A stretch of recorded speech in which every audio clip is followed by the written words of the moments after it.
Very good. Good morning, everyone. This is Mayor Steve. Whoop, whoop. Now go. Sorry. Good morning, everyone. This is Mayor Steve Wilder calling to order the Community Improvement Corporation of the City of North Canton, holding our regular meeting on Tuesday, January 11, 2022 at 9:02. First order of business or second order of business will be roll call. Steve Wilder here. Patrick Diorio. Here. Gina Alabac. Here. Gerald Revolt. Here. John Zepp. Here. Ryan Groschmidt. Here. Timothy McCourt. Here. Matthew Stroya is absent.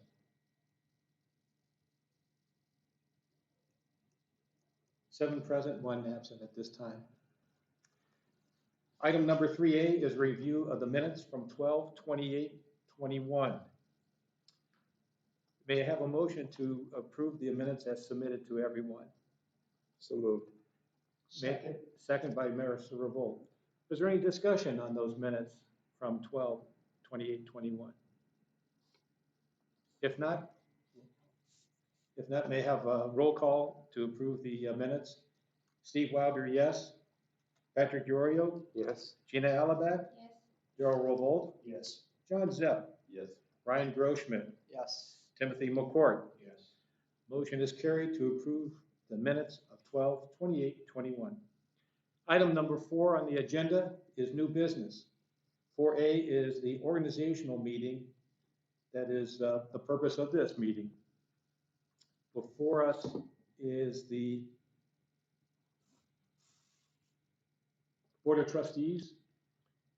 Yes, the matter before the membership here is to today elect out of this meeting individuals who will serve on the Board of Trustees of the North Canton Community Improvement Corporation. The bylaws require us to have at least 3 people be members of the Board of Trustees. If there are more than 3, at least 2/5 of the Board of Trustees must be elected officials of the City of North Canton. And then once those trustees are identified and elected, then the Board of Trustees will meet to nominate and elect its officers. Presently, the Board of Trustees consists of Steve Wilder, myself, Gina Alback, Matt Stroya, and Darrell Revolt.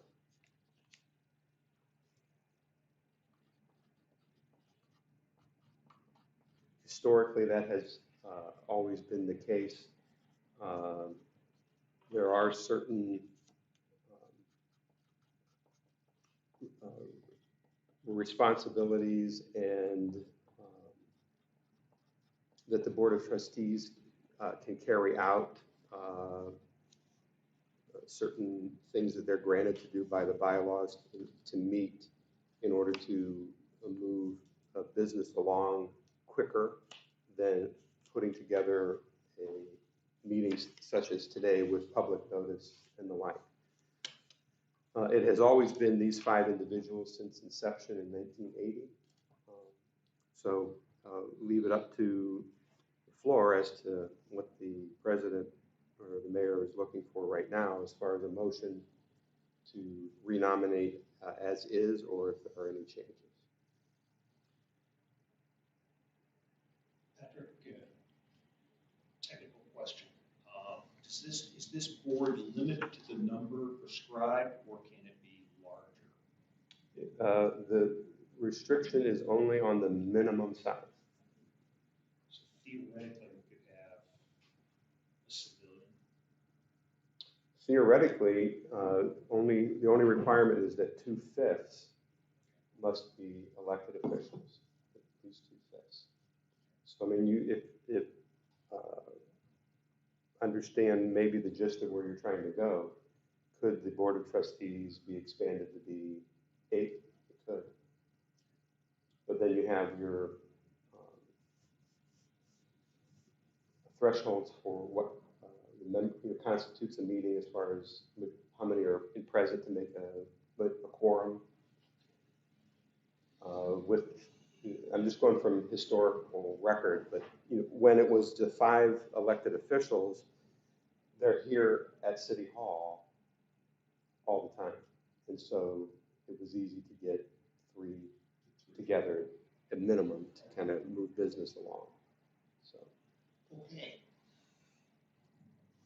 So Ivory, at the point, Wayne, help me out on this, that we make a motion to accept a slate, or do we have to make a motion to accept each person individually for the position of president, vice president, secretary, treasurer? That doesn't No. happen at this meeting. Yeah, you would just move, Excuse me. look for a motion to appoint the members of the Board of Trustees. Okay, there's a motion on the floor to make an appointment. Was that a motion? I don't believe that was, no, looking for a We're motion.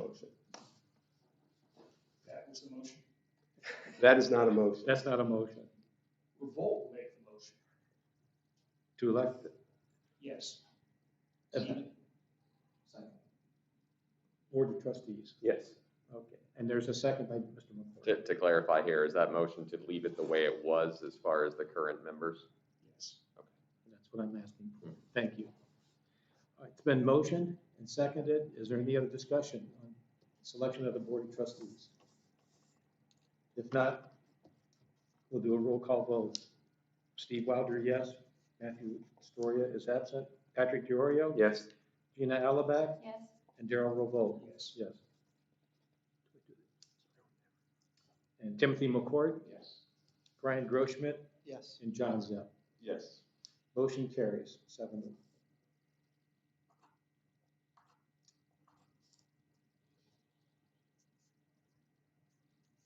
That We're all done then. unless there is no other business. I do have one piece of information. if I Reports? may. Yes.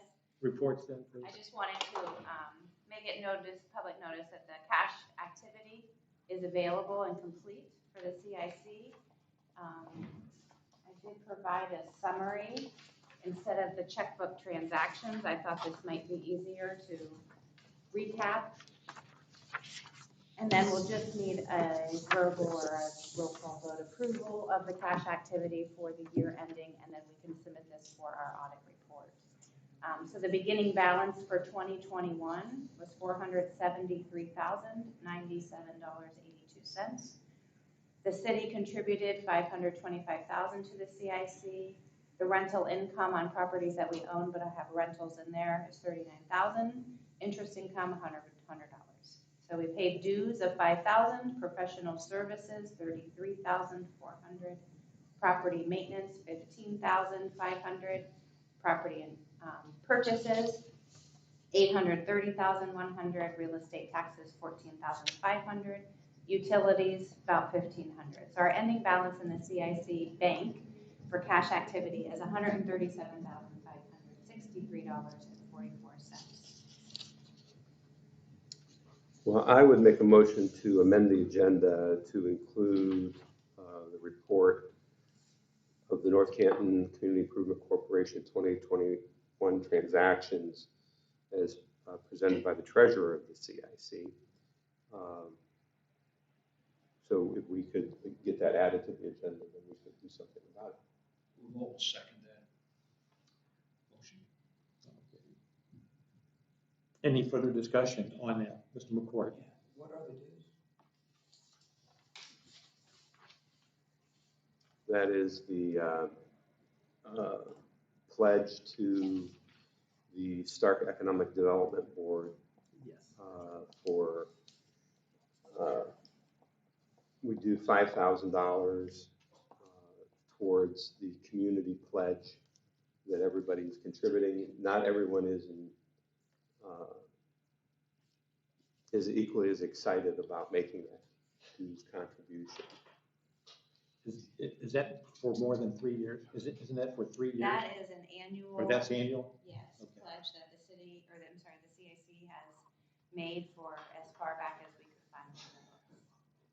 Very fine. Well, I thought we made this when Ray came up came up, he wanted a 3-year commitment. I believe that those 3 years have expired. Yes, this is the renewal. Without the Yes, you're This is correct, renewal Daryl. without. Okay. I would also note that Mr. Hexmer committed to being present at our council meeting at least once a year to brief us on the activities of the Stark Development Board. And to the best of my knowledge, his presence is not acknowledged in either the minutes of the meeting, an agenda, or an agenda.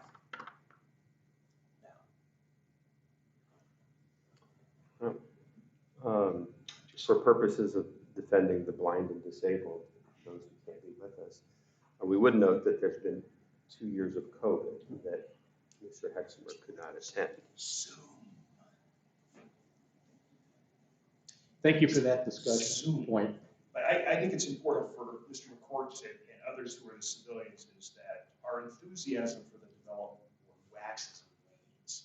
Yes. And its performance generally has been countywide mediocre at best. Well, working off of that comment and Mr. McCourt's And I point might add, just going back, I think for everybody, so if this comes up again, the fact of the matter is the development board was to be financed through corporate sponsorships and dues. It was never intended to rest upon the backs of municipal government or county government. Never was intended. Part of the problem is that the architecture that we have is that this $5,000 right here gets kicked up to Team Neo because it's got this monster operating budget. And the last time I checked, as Patrick he's going to plead the fifth on this, but our experience with Team Neo has been marginal when it comes to supporting our economic development projects. We had to break their back to get them down here to discuss assistance on people. We had to break their backs to get them down here to discuss assistance when they should have been on the phone to us. And so I personally have a real problem with supporting that organization when we have to leverage outside authority to get assistance. It shouldn't be that hard, you know? And I won't say this, but it is when we hear them explain things to us, it's BS. And they figure, well, if people don't know, well, frankly, some of us do know. We should be doing this stuff. So I lay this out for you down the road. He can plead the fifth. He has to work with them. I don't. But this is a problem. And it is not confined to the city of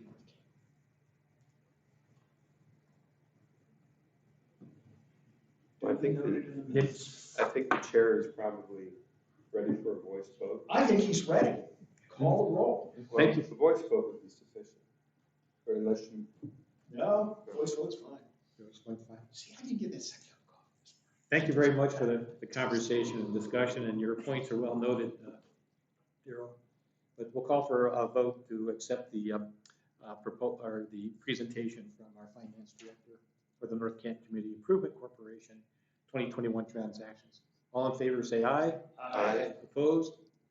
The ayes carry. And if I may, I'd like to make a motion to add another item to the agenda at this time, which would be a report from the Director of Law concerning a matter that had come up at one of the previous board meetings that we had tasked the director to do some research for us on the purpose of the CIC. So I would make the motion to amend the agenda to allow the law director to make a presentation. Multiple second. All in favor, say aye. Aye. Aye. Opposed? The floor is open for our law director, Wayne Boyer. So, thank you, Patrick, and thank you, Mr. Mayor. Yes, so I went in and I researched basically both our articles of organization, but also the specific provisions of the Ohio Revised Code dealing with the establishment of a community improvement corporation, as well as just what case law generally says, hey, you can do this, hey, you can't do that. And so generally what I'll note is that the articles of organization are worded in a manner not unlike several articles of organization related to community improvement corporations to basically make the purview as broad as possible. And it simply states that the CIC was formed to, and I quote, advance, encourage, and promote the industrial, economic, commercial, and civic development of the city of North Canton in a way that basically leaves that open to interpretation as far as what you can and can't do. It does state that the CIC's goals would be to create jobs, to improve the economic welfare of the city, of the people of the city, excuse me, to encourage both the location of industrial and commercial businesses, as well as the retention of facilities related to that, and then also to maintain and increase the tax valuation of property located within the city.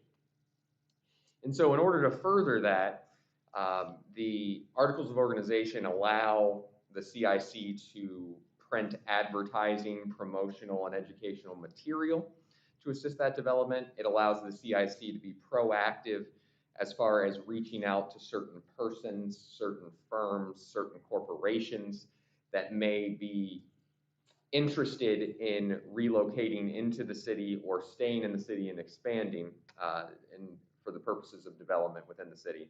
And then do basically, in essence, kind of a catch-all, anything that would promote those goals. And so really what it points us to is the revised code to let us know what we can and what we can't do. And the revised code has a number of things listed. It's in section 1724.01 of the revised code.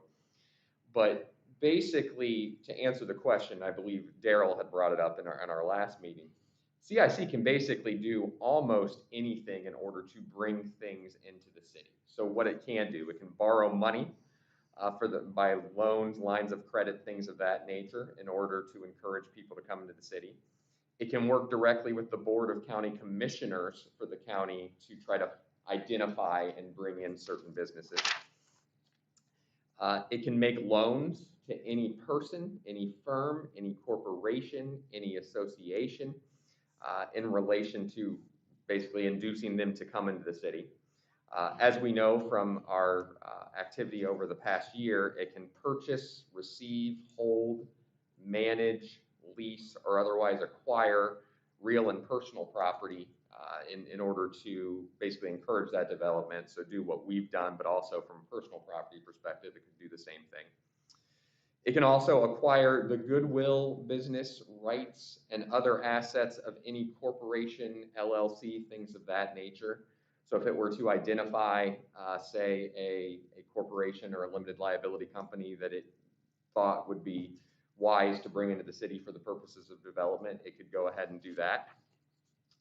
It can acquire and purchase out loans, stock, notes, securities related to those persons, firms, and corporations in order to, again, encourage that development.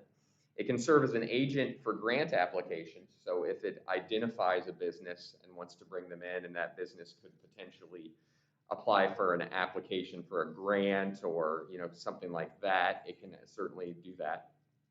One thing that I found interesting is it can engage in code enforcement and nuisance abatement. So in the situation, the most common thing that we run into is noxious weeds, noxious grass, things of that nature.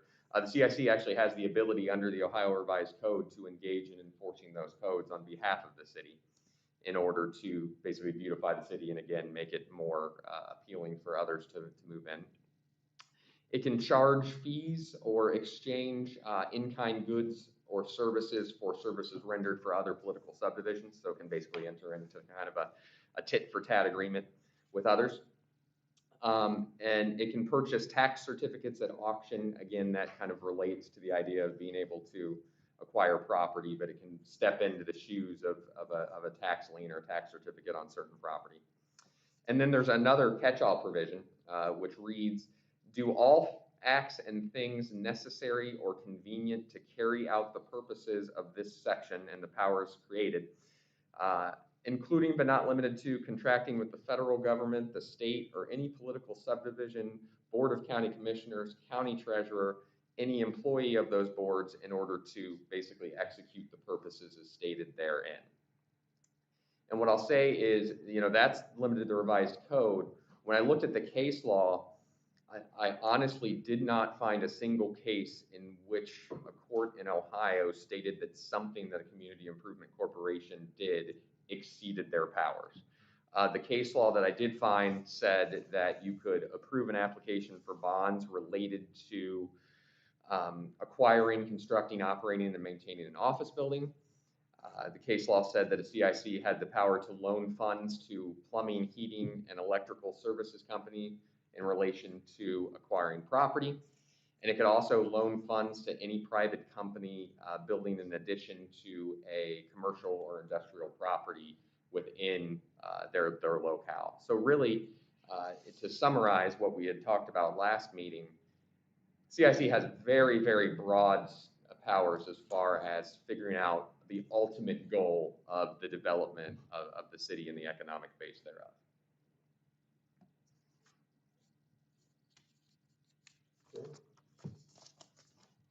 This is a question, I think, for both Patrick and Wayne. Are we going to kind of rewrite our bylaws to correct some issues therein? Yeah, Wayne and myself are working on that together. Okay, let me just come back to perhaps when you get to that point, an observation. And that is,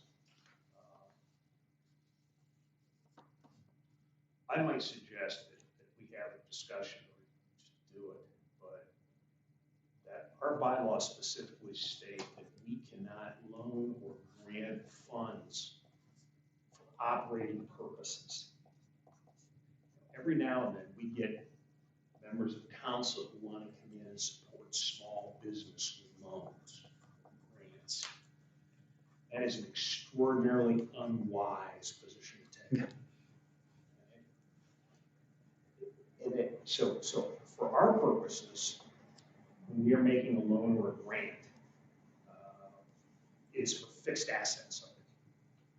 I think it's important to define that. This august body may not be here, but I look ahead to see some of the strong thinking that previous councils have engaged in, and I think it's important to define what we do. The second is that before the CIC can make that loan or grant, that it receives a written application. And that application does two things. It, one, defines the project in writing. In writing. And the second is that it also is accompanied by 3 years of unaudited financial statements, if they exist. So we know who we're really working with.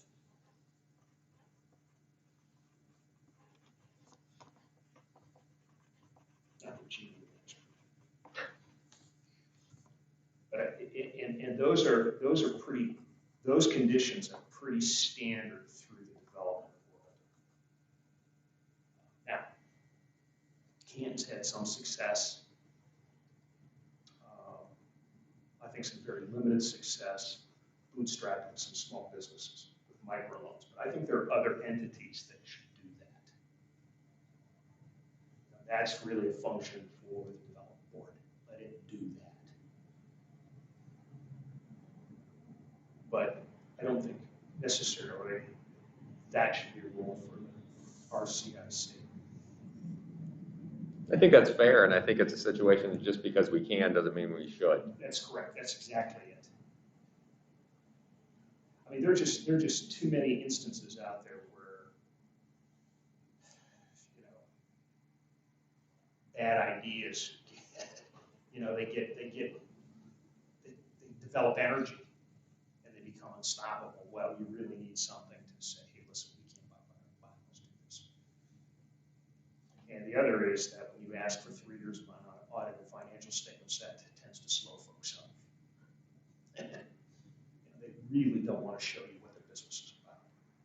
investing semi-public money, probably a bad idea. If I may add, is this where your people process, budget, and I guess Oh, yeah, this can, comes into play? Because I don't know if we're really in a position to do something like that for the processing of something like well, that. I think you are, Steve, is that first of all is this, is that if you have an application, again, you have a director of finance, you have a banker, all right, they're gonna look at this. And again, and a lawyer, you're looking for red flags. That's it. It doesn't have to be, you know, an IRS quality audit. You're gonna just get a quick look at an application.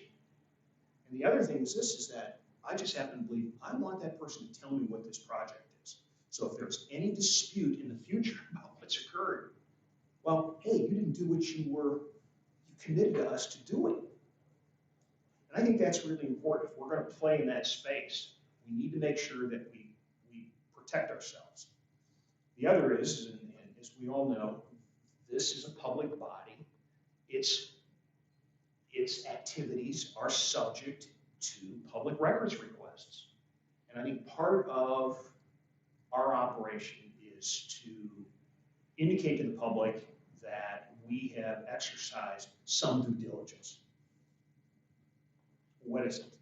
Define the project, let me look at your financials. And I'm not going to give you operating cash.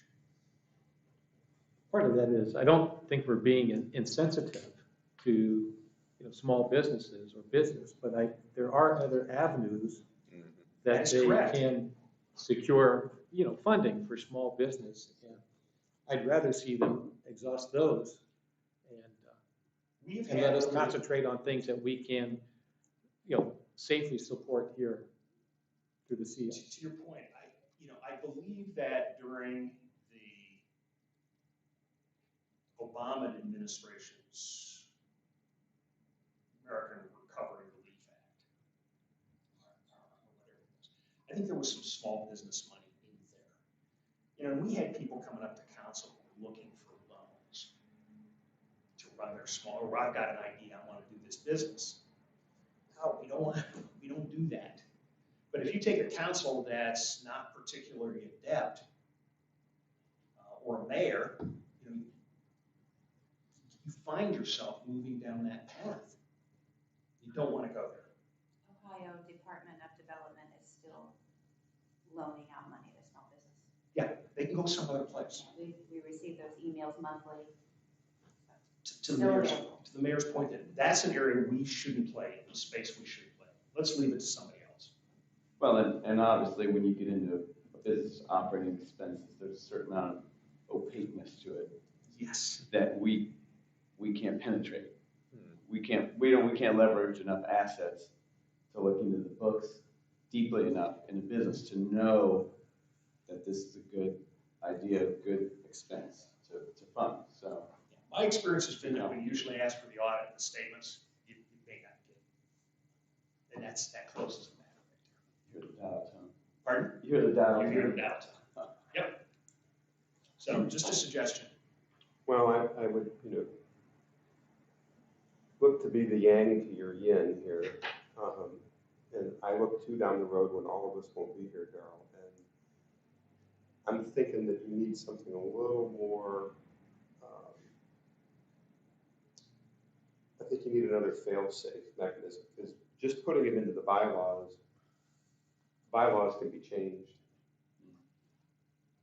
To your point of a mayor who's not adept or a mayor who's corrupt, a few members of council, the next thing you know, I mean, we've gone through this, we've seen that. Right. So in addition to maybe being in the bylaws, maybe it's something that you should take up at council, that any money given to the CIC from the city have certain qualifying strings attached to it. It's not a bad idea, actually. That's a So really then good idea. it's okay, if they try to do something here, there's a mechanism on the outside that I have can, no problem with that. at least there's more people and it's more in the public eye. Yeah, and I think why this, I guess, as just you mentioned it, one of the issues that we're going to have is that as this land banking and the transactions associated with it generate revenue, we will likely have more resources. And the fact that we may have resources with 2 commas creates a certain air of exuberant generosity. Right. And We're gonna we be don't want to targeted. go there. Should the CIC ever get into the business of loaning money, there would need to be an established revolving loan Yeah. amount, a maximum, all of those things set in a specific program with the details aligned before we would be able to, I would assume, Yeah. loan any Yeah. money. All those parameters would need to be set up into a program Yeah. of sorts. Well, again, the reason I raise this is Gina's heard me say this, and I guess this is for Wayne and the non-officials. This is the best group I've ever worked with, all right, in terms of economic development. It really is. I've got a tax abatement up here on North Main Street that we're paying $25,000 a year on. It's illegal. The law director approved it. The mayor approved it. The council approved it. The only problem was it never conformed to state law. It never what? Conformed to state law. Didn't follow the process. Patrick's point, didn't follow the Absolutely. process. We're paying for that Mistake. mistake. How did we get there? I'll leave that for others to. Debate. Pardon? Debate. Debate, yes. But the bottom line is, it's an example of how you can move things. Things happen if you just have people who aren't following the law and aren't paying attention. So, Yeah, and for the record, that's not the current mayor, the that is current not law the correct director. way. That is correct. We're Thank you, paying- sir. We're paying settlement on that. Yeah. Yeah, we're paying settlement on it. So, at any rate, okay, that's, As we get back to the order of business from our Order of business, discussion yeah. point, I'm not sure what the motion was on the floor, other than thanking our law director, Wayne Boyer, for his explanation of looking into our revision or a new look at our current bylaws. Well, that is an ongoing process. But That's an what- ongoing what the mi- process. What the law director presented was clarifying Thank you. the purpose of the CIC. That's fine. I was just gonna say, Wayne, if you would go ahead, save Ben calling you, but if you would go ahead and draft a piece of legislation for us, that would be helpful. And then we'll get that taken care of. We got a little time, but we'll look to the system. Talk about getting SCORE help, and this helps define things. Because, when a business comes to SCORE, they have to define what they want, what their goals are specifically, Mhm. not just a broad, I want to make more money. And it's kind of the same with this, where we plus you want to buffer some of the people coming here that really aren't sincere. Right, that's great. Incorporate that into the bylaws and/or the legislation. Yeah. Also, on our website, once we have our new memberships printed up, there's a little bit of an outline right on our website for the CIC. So it also gives you a brief explanation, really, of what Wayne has presented. He has more in-depth information. But I rely on this quite a bit when I have to talk to someone to explain what the CIC does. And we'll get that updated with our new membership. And if I may back up just for a second, will we be getting this kind of report again this year, Gina? Yes, that's the basic financial statements. Those are prepared every year with the audit, along with the city audit. The CIC is a component unit of the city. It wouldn't exist without the city, so it's included with the city audit. Very good. And that is on our website also, and that's just where I pulled this last report off for 2020.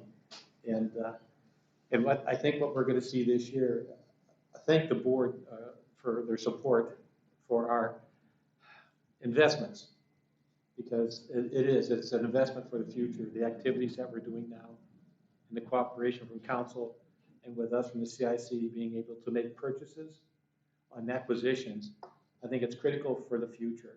And And it's for our own sustainability for our community when it comes to income tax, property tax, and jobs and density and things like that. So I just want to thank the board for what they've done this past 2 years during my term, and as I look forward for another 2 years here, we're going to see some more results come through. So thank you very much. Any other amendments to the agenda to come forward? I would move that we adjourn. There's a motion on the floor from Mr. Diorio to adjourn. May I have a second? I was having too much fun. I guess I'll say, revolt second. Revolt seconds. Any discussion on the adjournment? If not, all in favor say aye. Aye. Opposed? The motion carries. All right, we stand adjourned. Thank you very much, everybody, for being here and your willingness to participate again.